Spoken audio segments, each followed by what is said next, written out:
Hey everybody, welcome back to another episode of Pool School. In today's episode, I'm going to introduce you to your pool. I think it's about time the two of you got to know each other, don't you?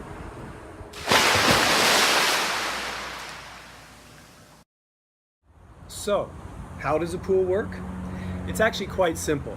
And I do think if you're going to maintain your own pool, it's very important that you have a general understanding of how a pool system actually functions. It's pretty simple, really, it is. There are two words that I want you to really remember. Those words are suction and return. Okay, once again, suction and return.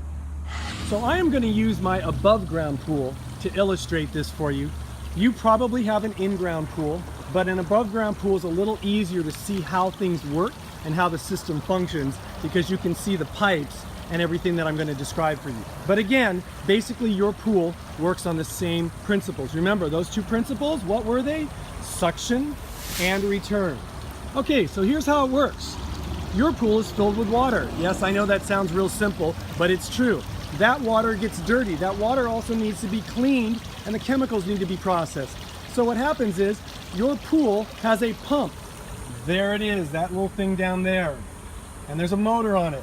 That pump turns on, and when it turns on, it begins sucking water out of the pool through those suction ports. Usually that would include a skimmer. That's my skimmer. Yours might be actually built into the side of your pool.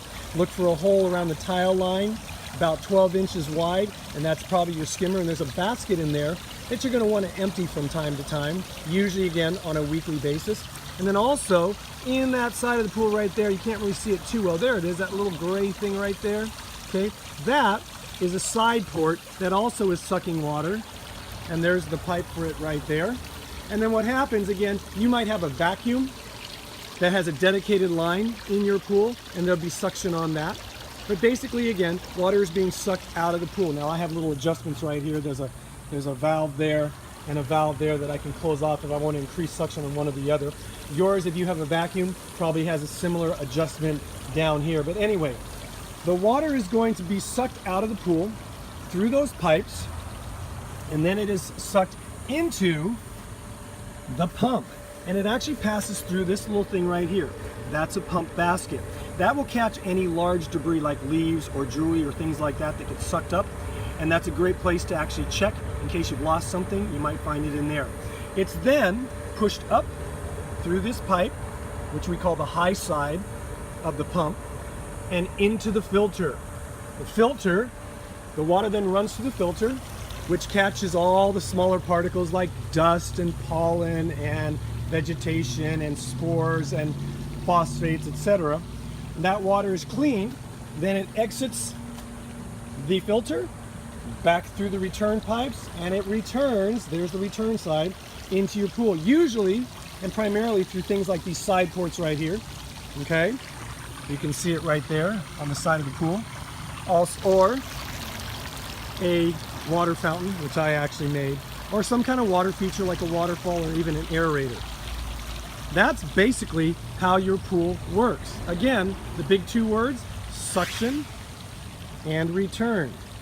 One thing to keep in mind when it comes to how your pool functions, the more unrestricted the flow of water can be on both sides of your pool, the suction and return side, the better your pool will function. Now there's lots of things that can impede that. One can be you have these valves shut off. Again, a lot of times pumps will have a valve right here that you can adjust the suction, and there'll be more than one pipe coming in on the suction side. If those are closed off completely, you're going to limit suction and you're going to get no water to your pump.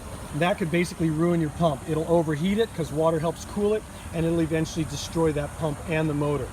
On the other side, you might get something on the return side that, again, you've closed off a valve, you've closed off too many valves, and there's restriction on the water returning. This could actually be more dangerous because the pressure builds up in your filter. You'll notice there's a little pressure gauge there. If the pressure starts to build up, it could actually explode. So you want to keep those return sides open as well. Again, it depends on what you're using. If you want your water feature to show up more, you can do that, etc.